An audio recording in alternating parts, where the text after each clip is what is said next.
Inilah momen terakhir dari Connie Francis, diva abadi yang pernah membuat dunia bersenandung dengan Who's Sorry Now? Pada tahun 2025, ikon musik THP Nien 50 itu menghembuskan napas terakhir. Akibat VMP, pneumonia, meninggalkan duka mendalam di KHP PHNG Thai. Sebelum ajal menjemputnya, ia sempat berbisik kepada seorang sahabat dekat, "Aku sudah terlalu lama hidup dalam bayang-bayang masa lalu." Kalimat itu kini bergema sebagai pesan terakhir yang penuh misteri, sekaligus membuka kembali tabir kehidupan penuh cahaya dan kegelapan dari sang bintang. Francis bukan sekadar penyanyi pop biasa. Ia adalah suara emas yang menghidupkan radio, layar perak, hingga lantai dansa. Lagu-lagunya menorehkan nostalgia, tetapi di balik senyum dan gaung gemerlap, hidupnya penuh badai. Skandal, serangan pribadi, hingga penderitaan mental panjang menjadi bayangan yang tak pernah bisa ia lepaskan.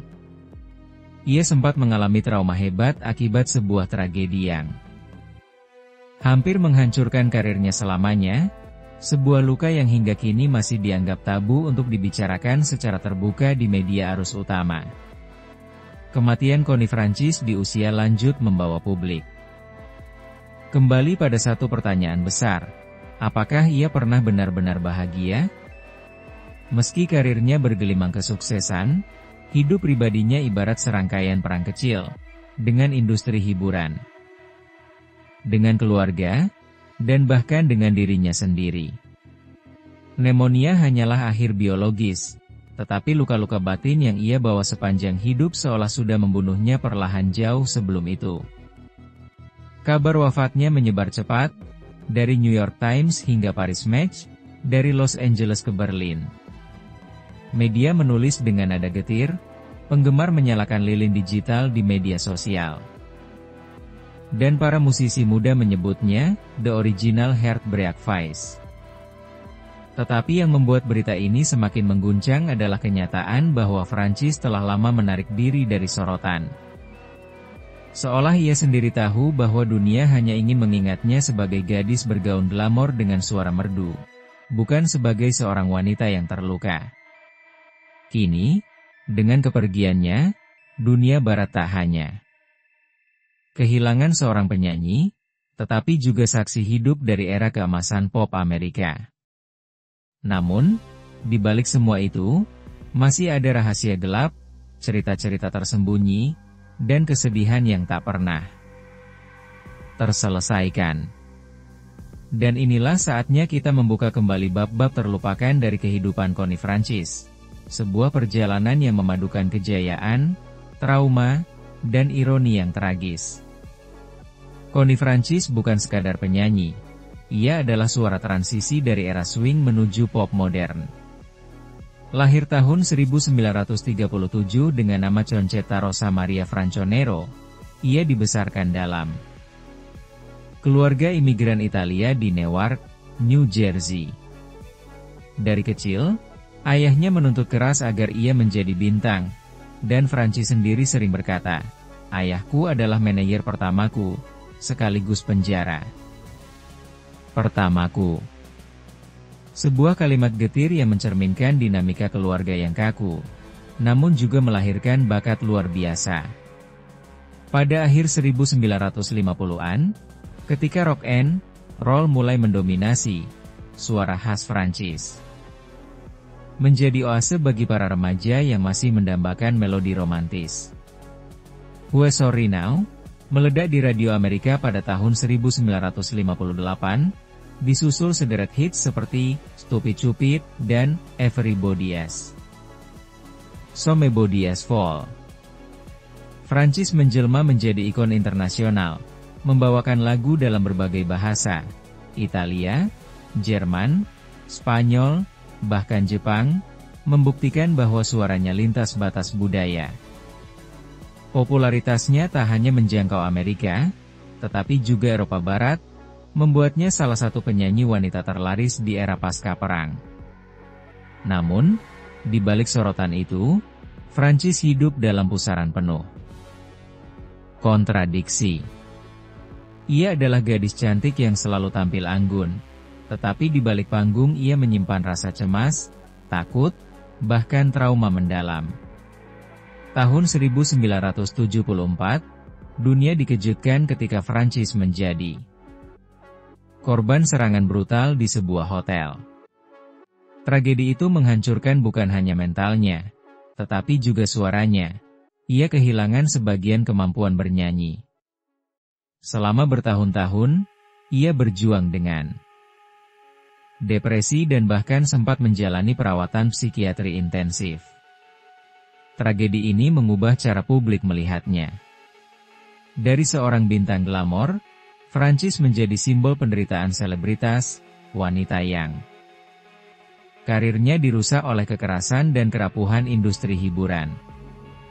Ia menggugat hotel tempat tragedi itu terjadi, memenangkan kasus dengan kompensasi besar, tetapi luka emosional tetap melekat. Meski mencoba bangkit, dunia sudah berubah.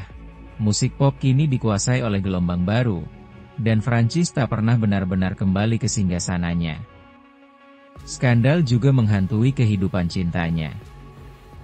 Ia 4 kali menikah, dan semuanya berakhir dengan perceraian. Hubungan pribadinya sering diliputi kontroversi, pertengkaran dengan mantan pasangan, konflik dengan keluarga, hingga kabar bahwa ia kerap dipengaruhi ayahnya dalam memilih jalur karir maupun kehidupan pribadi. Publik melihatnya sebagai sosok rapuh, seolah tak pernah mampu melepaskan diri dari bayang-bayang keluarga dan masa lalu. Meski demikian, warisan musiknya tetap tak tergoyahkan. Ia membuka jalan bagi generasi penyanyi wanita setelahnya, dari Brenda Lee hingga Madonna, yang mengaku terinspirasi oleh keberanian Francis mendobrak batas internasional. Connie Francis adalah bukti bahwa seorang wanita bisa mendominasi panggung global di era ketika industri masih dikuasai laki-laki. Tetapi, ironinya, ia sendiri sering merasa seperti boneka yang dikendalikan industri, sebuah produk yang kehilangan otonomi. Tema besar dalam hidupnya selalu berputar pada konflik antara kejayaan dan penderitaan pribadi. Di satu sisi, ia adalah penyanyi wanita terlaris dekade 50-60, simbol harapan pasca perang. Di sisi lain, ia adalah korban sistem hiburan yang memperlakukan bintang sebagai komoditas, bukan manusia. Pneumonia yang merenggut nyawanya di tahun 2025 hanyalah akhir dari sebuah perjalanan panjang yang penuh ironi. Seorang legenda yang memberikan suara pada dunia, tetapi sepanjang hidupnya justru berjuang untuk menemukan suaranya sendiri. Warisan Connie Francis bukan hanya tentang lagu-lagu cinta, melainkan tentang kisah seorang wanita yang harus membayar harga mahal demi kejayaan. Itulah yang menjadikan kematiannya bukan sekadar kehilangan, tetapi juga pengingat pahit akan sisi gelap ketenaran. Inilah ironi terbesar dalam hidup Connie Francis, seorang gadis yang sejak kecil dipaksa bersinar, akhirnya menghabiskan puluhan tahun berikutnya berjuang untuk bertahan di bawah cahaya itu. Kehidupan Francis bagaikan sebuah film melodrama, penuh nada indah, tetapi juga diselingi adegan gelap yang nyaris menghancurkannya. Awal ceritanya tampak seperti dongeng. Pada usia belasan tahun, ia sudah mengikuti audisi, tampil di televisi lokal, dan berlatih tanpa henti di bawah pengawasan ketat ayahnya. Ketika Who's Sorry Now mendadak meledak di Amerika tahun 1958, Connie yang masih berusia 20 tahun tiba-tiba menjadi fenomena global. Billboard, Variety, hingga majalah remaja memujinya sebagai The Sweetheart of America. Penampilannya yang polos, senyumnya yang manis, dan suaranya yang penuh perasaan menjadikannya idola yang aman sekaligus memikat bagi jutaan penggemar. Namun, justru di balik kesuksesan itulah mula-mula retakan kecil mulai terlihat. Francis sering mengeluhkan bahwa ia tidak pernah punya kebebasan pribadi. Ayahnya, George Franconero, terkenal keras dan dominan, menentukan semua langkah hidupnya. Bahkan dalam urusan asmara, George melarang putrinya menjalin hubungan dengan Bobby Darin, penyanyi yang kelak meledak dengan lagu Dream Lover. Francis sendiri pernah mengaku dengan getir, "Andai aku menikah dengan Bobby, hidupku akan berbeda."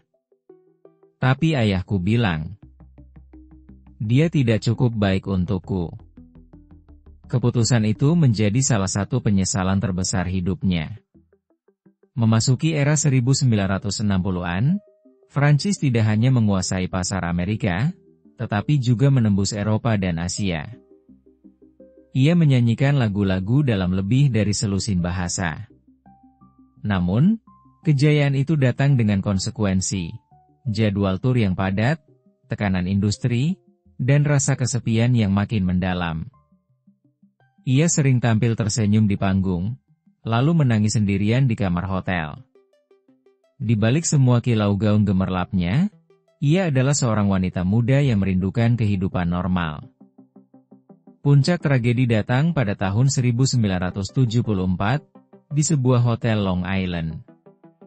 Setelah sebuah penampilan, Francis menjadi korban serangan seksual yang kejam.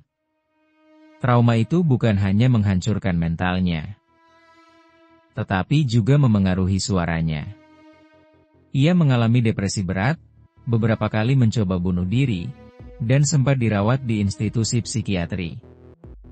Meski ia menggugat pihak hotel dan memenangkan kasus dengan kompensasi besar, kerusakan yang dialami tidak pernah benar-benar sembuh. Banyak penggemarnya kaget, sebagian simpati, tetapi media kala itu lebih memilih membicarakan jatuhnya bintang ketimbang penderitaan seorang korban. Namun, Francis bukan tipe wanita yang menyerah begitu saja. Meski sering kembali masuk rumah sakit jiwa, ia terus mencoba bangkit. Tahun 1980-an, ia menjalani operasi pita. Suara demi menyelamatkan karirnya. Ia kembali tampil di televisi dan panggung nostalgia, meskipun suaranya tidak lagi sekuat masa muda. Justru di titik inilah publik melihat sisi baru Francis, bukan lagi diva glamor, melainkan wanita tangguh yang menolak dikalahkan oleh takdir. Penonton menangis bukan hanya karena lagunya, tetapi karena kisah hidup yang terpatri di balik setiap nada. Sayangnya, badai tak pernah benar-benar reda. Kehidupan cintanya penuh kekacauan. 4 pernikahan singkat yang semuanya berakhir pahit, hubungan bermasalah dengan keluarga, hingga berita-berita miring tentang kesendiriannya di masa tua. Connie sering merasa terjebak di antara dua dunia.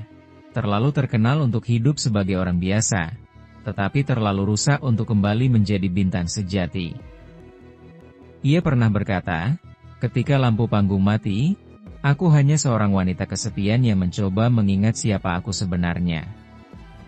Di dekade-dekade terakhir, Francis hidup dalam bayang-bayang nostalgia.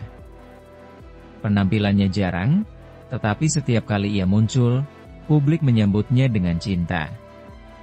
Ia menjadi simbol sebuah era yang hilang, suara dari masa muda generasi 1950-an yang kini menua bersamanya. Para penggemar setia sering menulis, ketika Connie bernyanyi, "Aku kembali ke masa remaja." Itu adalah bentuk keabadian yang tidak bisa dibeli oleh uang atau ketenaran baru. Kematian Connie Francis.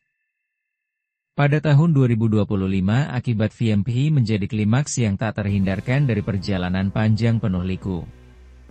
Dunia barat berduka, tetapi juga merenung, betapa mahal harga ketenaran yang harus ia bayar. Ia memulai sebagai simbol kebahagiaan pasca perang, tetapi mengakhiri hidup sebagai potret kesepian seorang legenda. Kisahnya adalah kebangkitan sekaligus kejatuhan, cahaya sekaligus kegelapan. Sebuah narasi yang lebih kompleks daripada sekadar lagu cinta yang ia nyanyikan. Connie Francis telah tiada, tetapi mitosnya tetap hidup. Ia adalah lambang bahwa bahkan di balik senyum termanis dan suara terindah, ada kisah-kisah luka yang tidak pernah sembuh. Dalam setiap nada yang ia tinggalkan, tersimpan pesan, kejayaan bukanlah jaminan kebahagiaan, dan bintang pun bisa runtuh di tengah gemerlapnya cahaya. Ingatlah apa yang telah Anda alami. Dunia hanya melihat Connie Francis sebagai gadis manis bergaun glamor, tetapi di balik senyum itu tersembunyi luka-luka yang jarang terungkap. Kematian akibat VMP tahun 2025 bukan hanya akhir dari seorang diva, melainkan juga titik klimaks dari sebuah kisah panjang penuh rahasia, rumor, dan tragedi. Salah satu kebenaran gelap terbesar yang lama dibicarakan dalam bisik-bisik adalah hubungan toksik antara Francis dan ayahnya, George Franconero. Sejak usia kecil, George mendikte semua aspek kehidupannya, pilihan lagu, kontrak, bahkan urusan asmara. Connie pernah jatuh cinta pada Bobby Darin, tetapi George memaksa hubungan itu berakhir. Konon, setelah Bobby menikah dengan Sandra, Francis menangis berhari-hari, mengaku bahwa hidupnya berubah selamanya. Banyak yang percaya, luka dari keputusan ayahnya itulah yang membuatnya tak pernah benar-benar menemukan kebahagiaan pribadi. Kebenaran lain yang jarang diketahui publik adalah perjuangan Francis melawan kesehatan mental. Setelah serangan brutal tahun 1974, ia mengalami trauma berkepanjangan, insomnia, paranoia, bahkan halusinasi. Media lebih senang melabelinya bintang jatuh daripada membicarakan realitas penderitaan seorang wanita korban kekerasan. Dalam sebuah wawancara yang jarang dikutip, Francis berkata dengan suara bergetar, "Mereka mencintai suaraku, tetapi tidak peduli dengan jiwaku." Kata-kata itu kini terasa seperti epitaf emosional yang mengguncang. Rumor lain yang beredar adalah mengenai dunia hiburan yang eksploitatif. Francis sering bercerita bagaimana label rekamannya menekan dia untuk terus tampil meski sedang sakit, bahkan setelah tragedi pribadi. Ia dianggap mesin pencetak uang, bukan manusia dengan batas fisik dan emosional. Seorang mantan manajer pernah mengaku bahwa Francis sering dipaksa menandatangani kontrak yang tidak adil.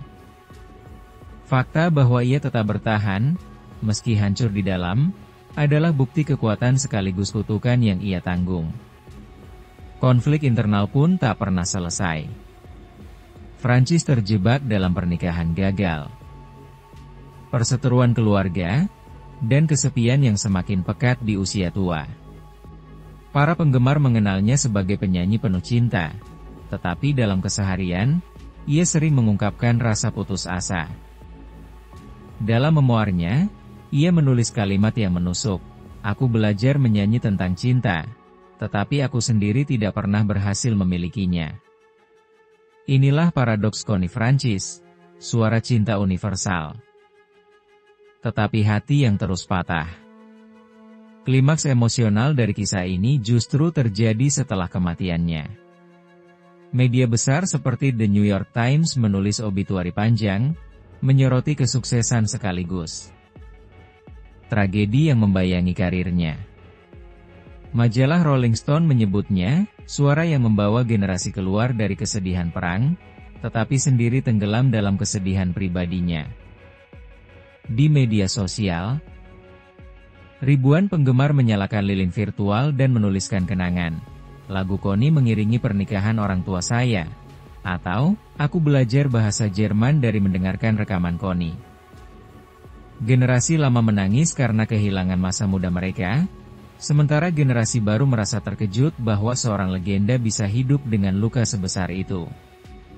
Ironinya, beberapa rahasia baru justru mencuat setelah ia tiada.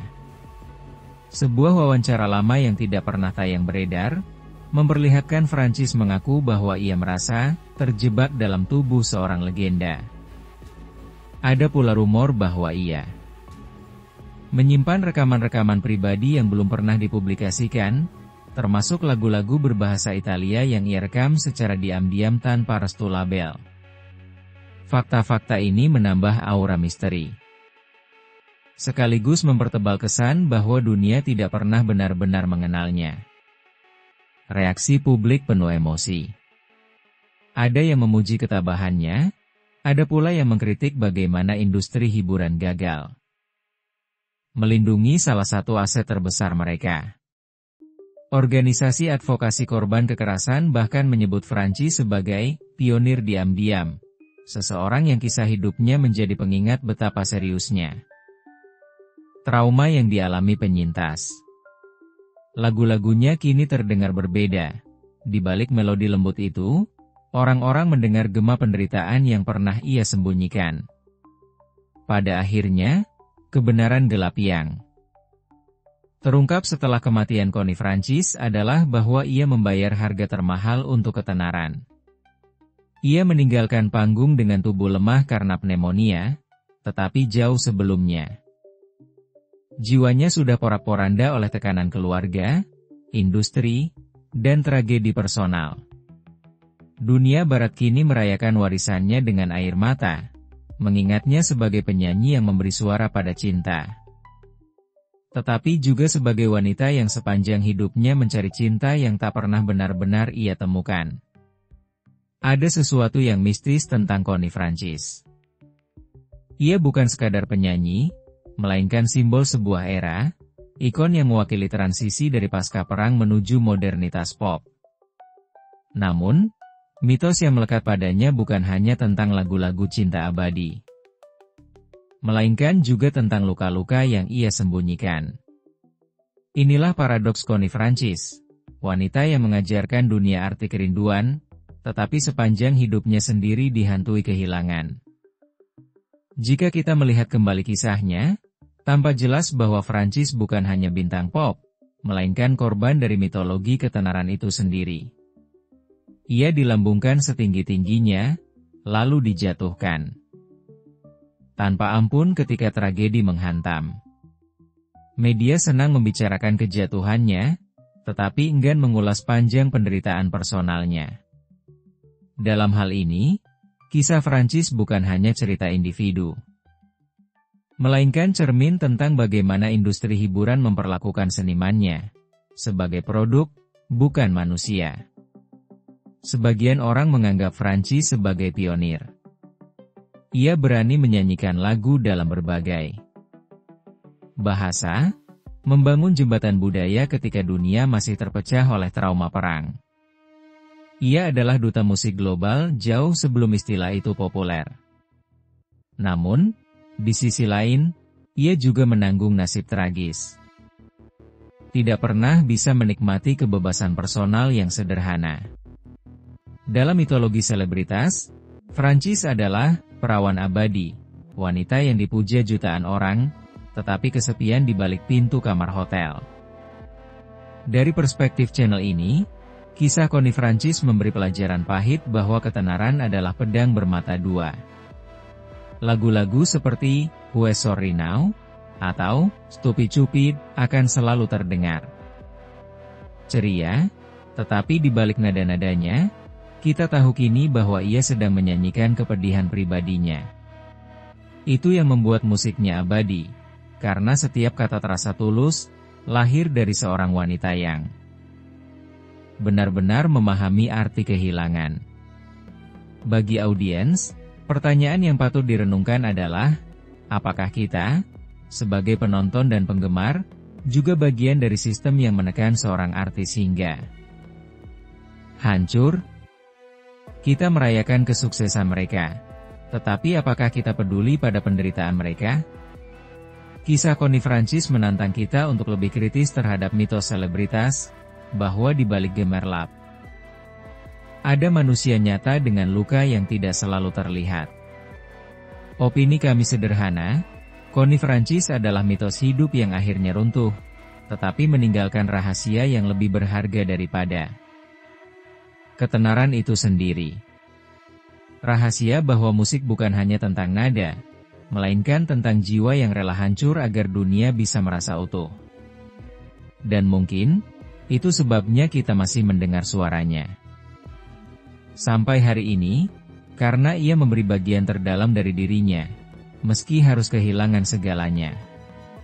Sekarang, giliran Anda, apakah Anda melihat Connie Francis sebagai bintang klasik yang terjebak masa lalu, atau sebagai wanita tangguh yang berani menanggung beban mitos? Bagaimana Anda merasakan musiknya? Sekadar nostalgia, atau sebuah jeritan hati yang disamarkan dalam melodi cinta? Ada kisah-kisah yang tak pernah diceritakan. Tapi sekarang, Anda mengetahuinya. Connie Francis bukan hanya penyanyi yang mendefinisikan dekade 1950-an. Ia adalah simbol dari sebuah generasi yang berjuang bangkit dari bayang-bayang perang, merindukan cinta, dan menemukan pelarian dalam musik. Lagu-lagunya menyelimuti radio, ruang tamu keluarga, hingga tarian remaja di game sekolah. Setiap nada menjadi soundtrack masa muda jutaan orang. Kini, setelah kepergiannya, kita tidak hanya merasakan kehilangan seorang diva, melainkan juga kehilangan bagian dari sejarah itu sendiri. Suara emas yang pernah mempersatukan dunia barat kini hanya tinggal gema dalam rekaman, tetapi gema itu terus hidup di hati para penggemar lama yang menua bersamanya, dan di telinga generasi baru yang baru pertama kali mendengar namanya. Warisan Francis adalah warisan emosional. Ia mengajarkan bahwa musik bisa menjadi pelipur lara, bahkan ketika penyanyinya sendiri tenggelam dalam kesedihan. Ia membuktikan bahwa seorang wanita bisa menembus batas budaya dan bahasa, jauh sebelum globalisasi menjadi kata populer. Dan meski hidupnya penuh badai, ia tetap berdiri sebagai ikon yang rapuh, tetapi tetap bercahaya. Bayangkan kembali masa itu, sebuah gramofon berputar, melodi, Who is Sorry Now, mengisi ruangan, dan seketika semua kesedihan terasa lebih ringan. Itulah sihir Connie Francis. Sebuah sihir yang tidak akan pernah mati. Akhirnya, Connie Francis meninggalkan dunia dengan tubuh yang lemah, tetapi ia meninggalkan jejak abadi dalam sejarah musik. Dari Newark hingga Paris, dari Berlin hingga Tokyo, suaranya pernah menyatukan dunia. Dan meski rahasia gelapnya kini terbuka, warisan terbesarnya tetaplah cinta yang ia nyanyikan, meski tak pernah sepenuhnya ia miliki. Ada gema yang masih bergetar, suara seorang wanita yang pernah berkata, "Aku belajar menyanyi tentang cinta, tapi aku sendiri tidak pernah memilikinya." Kata-kata itu membuat kita menyadari bahwa Connie Francis bukan hanya bintang, melainkan manusia. Manusia dengan segala luka, harapan, dan kerinduan. Dan disitulah keabadiannya. Bukan hanya dalam nada, tetapi dalam kisah yang kini kita bawa bersama.